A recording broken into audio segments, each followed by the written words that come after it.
Ako po si Kim Aaron Timbol, nakatira po dito sa Culubasa, Mexico, Pampanga.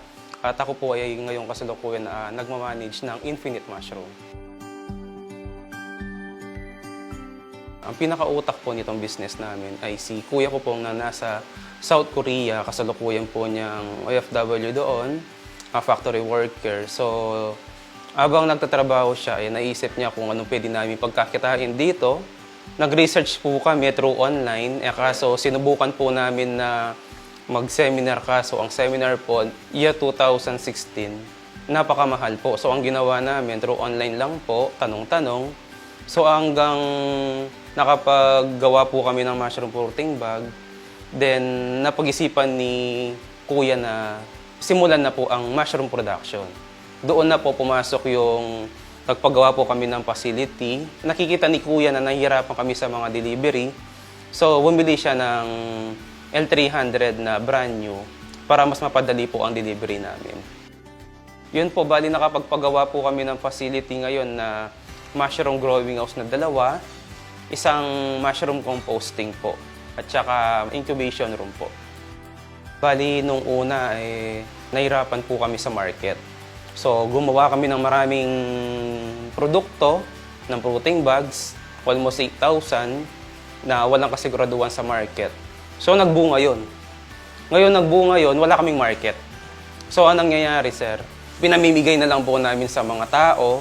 May time pa na tinatanggihan na dahil nga nagsawa sa mushroom. So, ang ginawa namin, nakaisip kami ng way pa kung paano makabenta. Nag-process po kami. Diyan po pumasok si Mushroom Chicharon. Bale, nung pagkatapos na po ng Mushroom Chicharon, nasubukan po namin na ipasok yung mushroom putong puti na dating business na po rin ng aming pamilya. So, sinubukan po namin na bigyan ng mushroom to at pumatok naman po ito sa mga tao.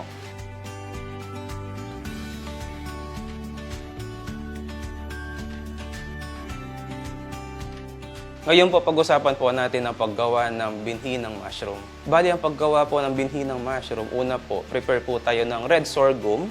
Meron po dyan na palay, meron po yung crack corn, pero mas suggest ko po na gumamit tayo ng red sorghum para iwas po sa contamination, sa moist. Ang next step po niya is banlawan si sorghum ng 3 times hanggang pumuti po yung tubig po. Pagkatapos po niyang mabanlawan, pakuluan siya ng at least 10 minutes. Huwag po natin hintayin na pumutok. Yung sakto lang po na makatanggap siya ng moist, si red sorghum. Pagkatapos mapakuluan, banlawan din ng hanggang 3 beses.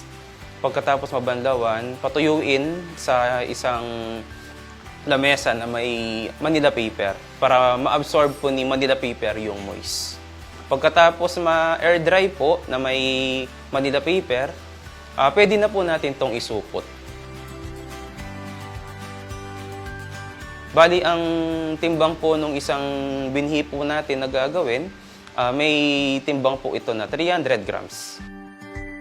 Bali, pagkatapos po ito na masupot ng 300 grams, bali, lalagyan po namin ng tissue, lalagyan po rin natin ng lastiko, para hindi po pumasok yung moist.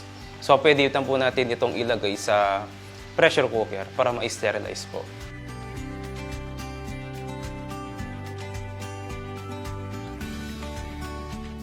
Pagkatapos po noon, bali, i-steam po natin ng 45 minutes.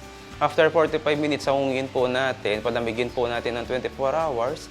After 24 hours po, pwede na po natin itong tamnan ng binhi para mag-fully colonize po si mushroom spawn po. Pagkatapos po matamnan ni mushroom spawn or binhi ng kabuti, pwede na po natin itong ilagay sa incubation area kung saan ito gagapang yung amag.